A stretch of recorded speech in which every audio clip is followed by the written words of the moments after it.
ആൾ Kerala LP school teachers rank holders അസോസിയേഷൻ്റെ നേതൃത്വത്തിൽ 14 ജില്ലകളിൽപ്പെട്ട rank ഹോൾഡിൽപ്പെട്ട ടീച്ചേഴ്സുമാർ കഴിഞ്ഞ 5 ദിവസമായിട്ട് സെക്രട്ടേറിയറ്റ് നടയിൽ വിവിധ ആവശ്യങ്ങൾ ഉന്നയിച്ചുകൊണ്ടുള്ള അനിശ്ചിതകാല റിലേ സത്യാഗ്രഹം നടക്കുകയാണ്. ഇതുവരെയ്ക്കും തന്നെ അവരുടെ ആവശ്യങ്ങൾ, കാരണം ഒരു PSC ടെസ്റ്റിൽ വരിക എന്ന് പറയുന്നത് തന്നെ വളരെയധികം കഷ്ടപ്പെട്ട് പഠിച്ച് റാങ്ക് ലിസ്റ്റ് വന്നിട്ടും 1ാം റാങ്കുകാരന് പോലും അവിടെ നിയമനം കിട്ടിയിട്ടില്ല എന്നുള്ളതാണ്. വേക്കൻസികൾ റിപ്പോർട്ട് ചെയ്യപ്പെടുന്നില്ല. റിപ്പോർട്ട് ചെയ്യപ്പെട്ട വേക്കൻസികളിൽ അവരാളെ വിളിക്കുന്നില്ല എന്നുള്ളതാണ് അവരുടെ പ്രധാനമായിട്ടുള്ള പ്രശ്നങ്ങൾ അവർ ഉന്നയിക്കുന്നത്. ഇപ്പോൾ തന്നെ 10 മാസം പിന്നിട്ടിരിക്കുന്നു.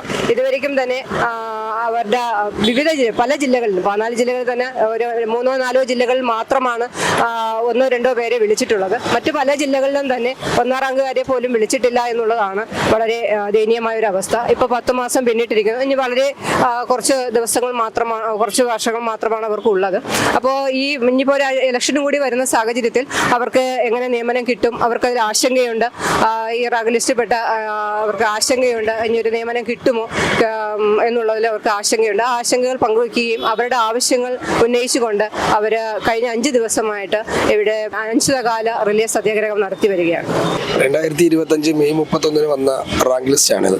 10 മാസം ഏകദേശം കഴിയാറായിട്ടും പല ജില്ലകളിലും 1ാം റാങ്കുകാർക്ക് പോലും ജോലി നൽകാൻ ഇതുവരെ കഴിഞ്ഞിട്ടില്ല. അപ്പോൾ അതിൻ്റെ ഭാഗമായിട്ടാണ് ഇത്തരമൊരു സമര രീതിയിലേക്ക് ഞങ്ങൾ കടന്നിരിക്കുന്നത്. ഇന്ന് 5ാം ദിവസമാണ്. ഇതുവരെയായിട്ടും ഗവൺമെൻറ് ഭാഗത്തുനിന്ന് അനുകൂലമായൊരു മറുപടിയോ ചർച്ചയ്ക്കോ ഞങ്ങളെ വിളിച്ചിട്ടില്ല. അപ്പോൾ വരും ദിവസങ്ങളിൽ ഇതിനേക്കാൾ കടുത്ത സമരമുറകളിലേക്ക് കടക്കാനാണ് ഞങ്ങളുടെ തീരുമാനം. LPST റാങ്ക് ഹോൾഡേഴ്സ് ആണ്. ഞങ്ങളുടെ ലിസ്റ്റ് വന്നത് കഴിഞ്ഞ വർഷമാണ്. പക്ഷേ ഇതുവരെ പല ജില്ലകളിലും നിയമനം കാര്യമായിട്ടൊന്നും നടന്നിട്ടില്ല. നിയമനം നടന്ന ജില്ലകളിൽ വളരെ എണ്ണം കുറവാണ്. അപ്പോൾ പല ജില്ലകളിലും, ഇപ്പോൾ ഞാൻ പാലക്കാട് ജില്ലയിൽ നിന്നാണ് വരുന്നത്. എൻ്റെ ജില്ല മാത്രമല്ല, പല ജില്ലയിലും 1ാം റാങ്കുകാരന് പോലും നിയമനം കിട്ടാത്ത അവസ്ഥയാണ്. അപ്പോൾ ഞങ്ങൾ ഓഫീസുകളിൽ കയറി ഇറങ്ങുമ്പോൾ എനിക്ക് മനസ്സിലാവുന്നത്, ഞങ്ങളോട് പറയുന്നത് വേക്കൻസി ഇല്ല എന്നാണ് പറയുന്നത്. അതായത് ഡിവിഷൻ ഫോൾ കാരണം, വേക്കൻസി ഇല്ലാതിരിക്കാനുള്ള കാരണം എന്ന് പറഞ്ഞു കഴിഞ്ഞാൽ ഡിവിഷൻ ഫോളുകൾ സംഭവിക്കുകയാണ് സ്കൂളുകളിൽ. കുട്ടികളുടെ എണ്ണം കൊഴിഞ്ഞു പോക്ക് കാരണം ഡിവിഷനുകളുടെ എണ്ണം കുറയാണ്.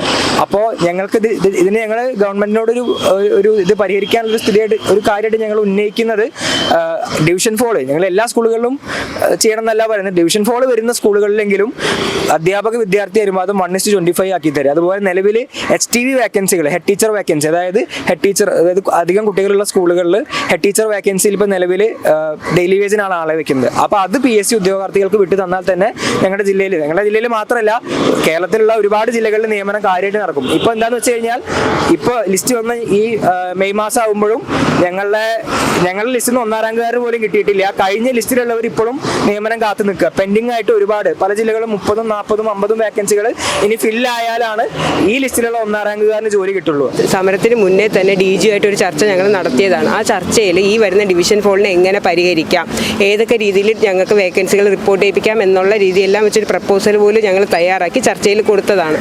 പക്ഷെ ആ ചർച്ചയ്ക്ക് ഒരു ഫലം ഇതുവരെ എത്തിയിട്ടില്ല.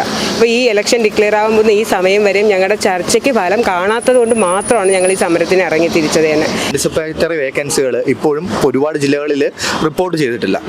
അതുമാത്രമല്ല, ഇപ്പം ബാക്കിയുള്ളവരൊക്കെ ഇപ്പം ഏജ് കൂട്ടി എന്ന് പറയുന്നെങ്കിലും LPSCയുടെ UPSCയുടെ ഏജ് 40 തന്നെയാണ്. അതുകൊണ്ട് തന്നെ ഇപ്പോൾ ഉള്ളവർ ഏറ്റവും ലാസ്റ്റ് ലിസ്റ്റിൽ നിൽക്കുന്ന ഒരുപാട് പേരുണ്ട്. അവരുടെ അവസാനത്തെ അവസരമാണിത്. അവർക്ക് മറ്റൊരു അവസരമില്ല. അപ്പം അതിൽ ഇച്ചിരി പുറമോട്ടുള്ളവർക്ക് ഇനി ഒരു ജോലിയുടെ ഉള്ള അവസരം പോലും ഇല്ലാത്തതുള്ളതാണ് വലിയ മറ്റൊരു പ്രശ്നം. ഇനി ഏകദേശം 10-20ഓളം ആൾക്കാർക്ക്, ഇപ്പോൾ കൊല്ലം ജില്ലയിലെ കാര്യം എടുത്തു കഴിഞ്ഞാൽ 20ന് മുകളിൽ ആൾക്കാർക്ക് ഓൾറെഡി അഡ്വൈസ് പോയിട്ടുണ്ട്. ഈ അഡ്വൈസ് പോയത് ഇപ്പം പുതിയ ലിസ്റ്റിലുള്ളവരും പഴയ ലിസ്റ്റിലുള്ളവരും ഉണ്ട്. അപ്പോൾ ഇവർക്ക് 2 പേർക്കും ജോലി കിട്ടിയതിന് ശേഷമേ ബാക്കിയുള്ളവർക്ക് ജോലി കിട്ടും. അതായത് അഡ്വൈസ് പോയിട്ട് സാധാരണ 3 മാസമാണ് കാലാവധി പറയുന്നത്. ഇപ്പോൾ ഏകദേശം എത്രയോ നാളായി, എന്നിട്ട് ഇതുവരെ അവർക്ക് നിയമനം പോലും ആയിട്ടില്ല. അപ്പം അങ്ങനെ പൂർണ്ണമായി എല്ലാവരും വെളിക്ക് നിൽക്കുന്ന പ്രശ്നമാണ് ഇപ്പോൾ നിലനിൽക്കുന്നത്. കൊല്ലം ജില്ലയിൽ എൻ്റെ റാങ്ക് എന്ന് പറയുന്നത് 200ആണ്. പക്ഷേ നമ്മുടെ ജില്ലയിൽ ഇതുവരെ ആയിട്ടും 1ാം റാങ്ക് പോലും കയറിയിട്ടില്ല. ഏകദേശം 27 അഡ്വൈസുകൾ പോയി. അതിൽ ആ 27 അഡ്വൈസും പുറത്ത് നിൽക്കുകയാണ്. ഇപ്പോൾ 2026 2026 2025 ലിസ്റ്റ് വന്നതിൽ ഒരെണ്ണം പോലും നിയമിച്ചിട്ടില്ല. അതേപോലെ തന്നെ നമ്മുടെ സർക്കാർ ഉത്തരവുണ്ട് എല്ലാ ആൻറ്റിസിപ്പേറ്ററി വേക്കൻസി റിപ്പോർട്ട് ചെയ്യണമെന്ന്. പക്ഷേ ഇതുവരെയായിട്ടും ആൻറ്റിസിപ്പേറ്ററി വേക്കൻസി റിപ്പോർട്ട് ചെയ്യാത്ത 8 ജില്ലയുണ്ട്. ബാക്കി ജില്ലകളിൽ ചെയ്തിട്ടുണ്ട്, 8 ജില്ലകളിൽ ചെയ്തിട്ടില്ല. അപ്പോൾ അതിനൊരു നടപടിയും ഇതുവരെ എടുത്തിട്ടില്ല. അത് എത്രയും വേഗം പരിഹരിക്കുമെന്നാണ് നമ്മുടെ വിശ്വാസം. ഞാൻ വയനാട് ജില്ലയിൽ നിന്നാണ് ഈ ഒരു സമരപന്തലിലേക്ക് വരുന്നത്. ഇന്ന് ഇന്നത്തെ ദിവസത്തിൻ്റെ പ്രത്യേകത എന്ന് വെച്ചാൽ തന്നെ അന്താരാഷ്ട്ര വനിതാ ദിനമാണ്. മെയ് 8-ന്, അതായത് നമ്മുടെ ലോവർ പ്രൈമറി എക്സാം എഴുതിയിരിക്കുക ഏകദേശം ഇവിടെ നോക്കിയാൽ മനസ്സിലാവും ഭൂരിഭാഗം സ്ത്രീകളാണ്. തിരുവനന്തപുരത്തിൻ്റെ ഒരു ജനമാതൃകയായ ഈ ഒരു ഭാഗത്ത്, ജനഹൃദയ ഭാഗത്ത് ഇത്രയും അധികം സ്ത്രീകൾ കൂടിയിരിക്കുന്നുവെങ്കിൽ സർക്കാരെ നോക്കിക്കാണുക. നിങ്ങൾക്ക് നീതിയുണ്ടോ? ഞങ്ങൾക്ക് നീതിയുണ്ടോ? ഒരു ജോലി തന്നുകൊണ്ട് ഈ നീതി നിങ്ങൾക്ക് നികത്താൻ സാധിക്കുമോ? ഒന്ന് ചിന്തിച്ചു നോക്കുക. ഞങ്ങളുടെ 1ാം റാങ്കുകാരിക്ക് പോലും നിയമനം കിട്ടിയിട്ടില്ല. ഇനി കിട്ടുമോ എന്നറിയില്ല. ഇവിടെ ഭരണം തീരാൻ പോകുന്നു, ഞങ്ങൾക്ക് ജോലി കിട്ടുമോ? ഇതൊരു പ്രതീക്ഷയാണ് എങ്കിൽ ഞങ്ങൾ ചെയ്യുന്നു. തീർച്ചയായും ഞങ്ങളോടൊപ്പം നിങ്ങൾ ഉണ്ടാകും എന്ന് ഈ വനിതാ ദിനത്തിൽ ഞാൻ ചിന്തിച്ചു പോവുകയാണ് ഈ നിമിഷത്തിൽ. ഞങ്ങളുടെ റാങ്കൊക്കെ ഇവിടെ പറയാന്ന് വെച്ചാൽ ഭയങ്കര വിഷമമുള്ളൊരു കാര്യം കൂടെയാണ്. കാര്യം 1ാം റാങ്കുകാരന് പോലും ഇതുവരെ അപ്പോയിൻമെൻ്റ് ആവാത്തൊരവസ്ഥയിലാണ് ഇപ്പോൾ കാര്യങ്ങൾ മുന്നോട്ട് പോയിക്കൊണ്ടിരിക്കുന്നത്. ഇപ്പോൾ ഞങ്ങൾ അതിനെക്കുറിച്ച് ഈ ഒരു വർഷം കൊണ്ട് പല രീതിയിൽ DD-യിലായാലും DG-യിലായാലും മറ്റ് മന്ത്രിതലത്തിൽ എല്ലാം അന്വേഷിക്കുന്നുണ്ട്. ഇപ്പോൾ പറയുന്ന പ്രധാന പ്രശ്നമെന്ന് പറയുന്നത് ഡിവിഷൻ ഫാളാണ്. അപ്പോൾ ഡിവിഷൻ ഫാൾ എന്നത് സത്യമായിട്ടുള്ളൊരു കാര്യം തന്നെയാണ്.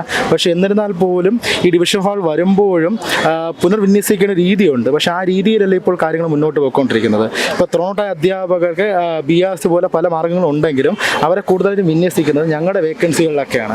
അതിനേക്കാളേറെ വിഷമമുള്ളൊരു കാര്യം, ഇപ്പം ഞങ്ങളൊന്നും പൈസ കൊടുത്തോ അങ്ങനെയൊന്നും കയറി, ഞങ്ങൾ കഷ്ടപ്പെട്ട് പഠിച്ച് റാങ്ക് ലിസ്റ്റ് വന്ന് നിൽക്കുന്ന ആൾക്കാരാണ്. പക്ഷെ അങ്ങനെ ഞങ്ങൾ നിൽക്കുമ്പോൾ ഞങ്ങളെ പരിഗണിക്കാതെ ഈ ഉള്ള ഒഴിവുകളിലേക്ക് എയ്ഡഡ് സ്കൂളിലെ അധ്യാപകരെ കൂടെ നിയമിക്കുന്ന ഒരു സ്ഥിതിയിലേക്ക് കാര്യങ്ങൾ പോവുകയാണ്.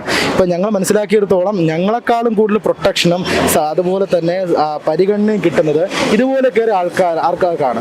അപ്പം ഞങ്ങളുടെ സാധ്യതകൾ അത്ര അടഞ്ഞുകൊണ്ടിരിക്കുകയാണ്. അപ്പോൾ ഇതാണ് ഞങ്ങളൊരു പോം വഴിയായിട്ട് ഗവൺമെന്റിനോട് മുന്നോട്ട് വെച്ചിട്ടുള്ളത്. അപ്പോൾ പരിഹാരം കൃത്യമായിട്ട് കണ്ടെത്തുന്നതാണ് ഞങ്ങളുടെ പ്രതീക്ഷ. ഇതുവരെ ആരുടെയും ഭാഗത്തുനിന്ന് എന്തെങ്കിലും നീക്കുപോക്ക് ഉണ്ടായിട്ടുണ്ട്. പക്ഷേ ഒരു ഫൈനൽ ആയിട്ടുള്ളൊരു തീരുമാനം ഇപ്പോൾ ഞങ്ങളെ ചർച്ചയ്ക്കൊക്കെ വിളിച്ചിരുന്നു. വിദ്യാഭ്യാസ മന്ത്രി അതുപോലെ ഹൈ ലെവൽ ഉദ്യോഗസ്ഥരൊക്കെ DG-നൊക്കെ പോയി കണ്ടിരുന്നു. പക്ഷെ ഒരു ഫൈനൽ ആയിട്ടുള്ളൊരു ഉറപ്പ് ഞങ്ങൾക്ക് കിട്ടിയിട്ടില്ല. അപ്പോൾ അതുവരെ ഞങ്ങൾ സമരമായിട്ട് മുന്നോട്ട് പോകാനാണ്. ഒരു വർഷം കഴിഞ്ഞിട്ട് 1ാം റാങ്കുകാരന് പോസ്റ്റ് ആയിട്ടില്ല. അങ്ങനെ ഇനിയുള്ള 2 വർഷം ഈ 1ാം റാങ്കുകാരൻ്റെ പോസ്റ്റിന് കാത്തിരുന്നാലേ പിന്നോട്ട് ഞങ്ങൾ ഇരിക്കുന്നത് 200-300 റാങ്കുകാരുണ്ട്. അപ്പോൾ ഞങ്ങൾക്ക് എന്തായിരിക്കും ഞങ്ങളുടെ അപ്പോയിൻമെൻറ്റ്?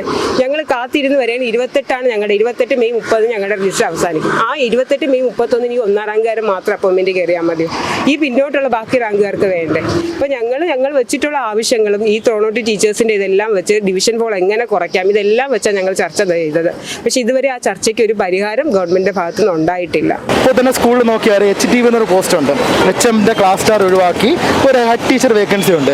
ആ വേക്കൻസി മാറ്റിയിട്ടിരിക്കുന്നത് പോലും ഈ എയ്ഡഡ് സ്കൂളിലെ ത്രോണോട്ടായ അധ്യാപകർക്കാണ്. അപ്പോൾ ഞങ്ങളുടെ ചോദ്യം ഇതാണ്, ഞങ്ങൾ പഠിച്ച് ഇത്രയും അടുത്ത റാങ്ക് വാങ്ങിച്ചൊരു വിലയില്ലേ?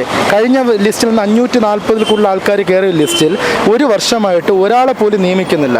അപ്പം ഞങ്ങളുടെ സമരം ഞങ്ങൾ പ്രധാനമായിട്ട് പറയുന്നത്, നിങ്ങൾ ഈ 500 പേര് 600 എടുക്കണമെന്നല്ല, ഞങ്ങൾക്ക് നീതി ലഭിക്കണമെങ്കിൽ ഞങ്ങളുടെ ലിസ്റ്റ് ഒന്ന് മൂവ് ഓൺ ആവണം.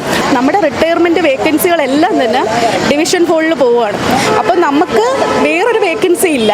അതുപോലെ കേറ്റിട്ട് അതിൻ്റെ പ്രൊമോഷൻ്റെ കാര്യം, അങ്ങനെ എല്ലാം കൊണ്ടും നമ്മൾ നല്ല രീതിയിൽ ബുദ്ധിമുട്ടിലായി ഇരിക്കുകയാണ്. പ്രശ്നങ്ങൾ മറികടക്കാൻ വേണ്ടിയിട്ട് നമ്മൾ സർക്കാരിൻ്റെ മുമ്പിൽ ഒരു പൊതുവായിട്ടൊരു കാര്യം അപേക്ഷിച്ചിട്ടുണ്ട്. പക്ഷേ ഇതുവരെയായിട്ടും നമ്മളെ വിളിച്ച് ഒന്നും പറഞ്ഞിട്ടില്ല. നമ്മൾ വെയിറ്റ് ചെയ്യുകയാണ്. ഞങ്ങൾ ഒരിക്കലും പറയത്തില്ല 10-20 കുട്ടികളുടെ സ്കൂളുകളിൽ ഒരിക്കലും ഞങ്ങൾ അവിടെ നിയമിക്കാൻ പറയുന്നില്ല. എന്നിരുന്നാൽ പോലും 150 എന്നുള്ള സംഖ്യ ഒന്ന് കുറച്ചുകൊണ്ട് അത് പകുതിയാക്കുകയോ ചെയ്യുകയാണെങ്കിൽ പോലും ഞങ്ങൾക്ക് വലിയൊരു ആശ്വാസമാണ്. ഇപ്പം ഞങ്ങൾ പ്രധാനമായിട്ടും മുന്നോട്ട് വരുന്ന ആശയങ്ങൾ ഇതൊക്കെയാണ്. അനുവാദം കുറയ്ക്കുക, അതുപോലെ തന്നെ HMൻ്റെ ക്ലാസ് ചാർട്ട് കൊടുക്കുക, അത് ഞങ്ങൾക്ക് തരിക. പിന്നെ ന്യായമായൊരു ആവശ്യമാണ് HTV വേക്കൻസി. അതെന്തുകൊണ്ട് എഴുന്നു പോകുന്നൊരു ചോദ്യമുണ്ട്. അതിന് എന്താണ് ന്യായമെന്നും അറിയത്തില്ല. അപ്പോൾ അതേപോലുള്ള കാര്യങ്ങൾ ഞങ്ങൾക്ക് തരിക എന്നുള്ള പ്രധാനമായിട്ട് കാര്യം.